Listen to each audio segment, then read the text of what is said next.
The rough economic times have created many abandoned homes. State prisoners are helping to fix them up, and the homeless hope that they can move in. One part of the budget, $5 billion in bonus money for states that show measured improvements. Mr. Pibb here was rescued in an apartment building when he was just 7 weeks old, and he's been doing his tricks ever since. Like the Boston Tea Party, organizers of the rally hope that they made enough noise that Capitol Hill will listen. In Annapolis, I'm Andrew Lean, Merrill Newsline. A makeshift memorial lies next to the field where Nick Adenhart played high school baseball. The 22-year-old Williamsport native pitched for the Los Angeles Angels of Anaheim, but died Thursday after a drunk driver struck the car he was traveling in. 22 years old, he's still got his whole life ahead of him. It's just too young to go.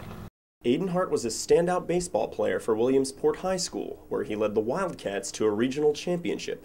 He was a real team player. He could have just been a loner or just out for himself, but he wasn't like that. He took everything with the team.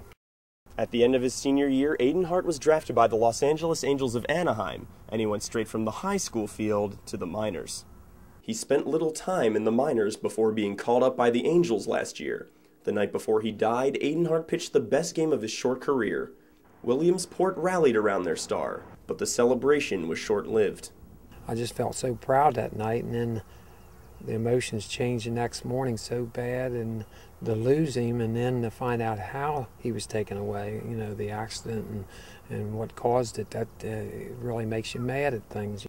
The Angels lost a team player, and Williamsport lost a local hero. In Williamsport, Andrew Lean, Merrill Newsline. This is surveillance video taken 2 years ago at a Baltimore 7-Eleven.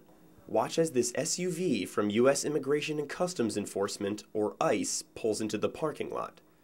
Day laborers flock to the vehicle, but after that, the ICE agents proceed to arrest all the Hispanics in and around the store, and no one else. 24 people, some of whom weren't even questioned. 14 of the 24 were living in the country illegally, but weren't fugitives from the law. That's who ICE agents are supposed to target. The ICE agents initially made sworn statements saying they came to a 7-Eleven for a coffee break between destinations. But this report shows that the agents were pressured to make an arrest quota, 1,000 per year.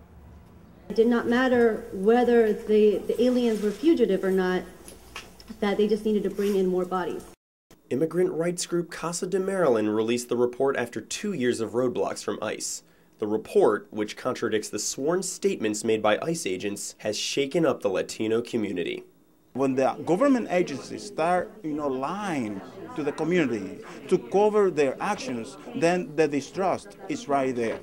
The victims' advocates are requesting a meeting between Maryland officials and Homeland Security Secretary Janet Napolitano.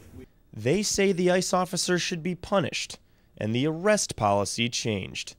In Langley Park, I'm Andrew Lean, CNS-TV. Another day, another pothole, another headache for drivers. Mess up the axle, mess up the wheel, the rims, the muffler. Sometimes you might get hurt in it. The car might just tilt over. D.C. Mayor Adrian Fenty is battling the dangerous dents with the district's first ever pothole palooza. People not only can get their cars messed up, but they kind of judge the government accurately by how effective we run, by how we can take care of kind of these simple matters. The month-long campaign starts this week and encourages residents to call, email, or make an online request for pothole repairs. People can interact with us, send in pictures of the potholes, and take something that's traditionally been a nuisance for residents of the city and try to make it fun. The D.C. Department of Transportation repairs some 220,000 potholes per year, with the annual repair cost at around $1 million. This is the season for potholes because of snowplow damage and warming temperatures that expand the pavement. The mayor's initiative will cut down pothole response time from 72 hours to 48 hours, but that would also require 9 crews instead of the original 3 provided by the D.C. Department of Transportation. They do a good job, yeah. But 48 hours would be a lot better, yeah. Because that will save your wear and tear on your cars. Saving cars and streets from pavement pitfalls, one pothole at a time. In the district, Andrew Lean, Maryland Newsline.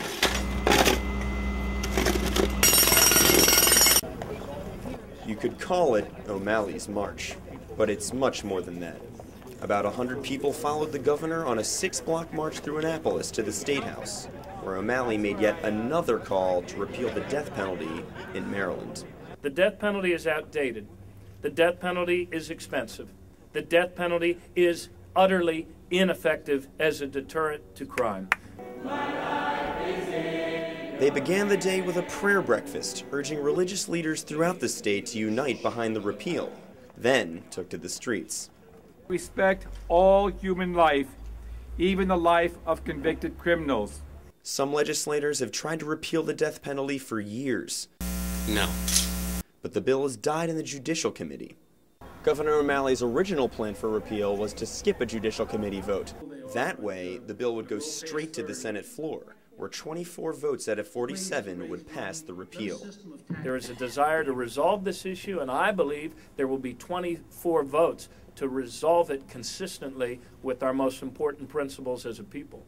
Despite the governor's strong efforts to end the death penalty, the path to repeal still remains uncertain.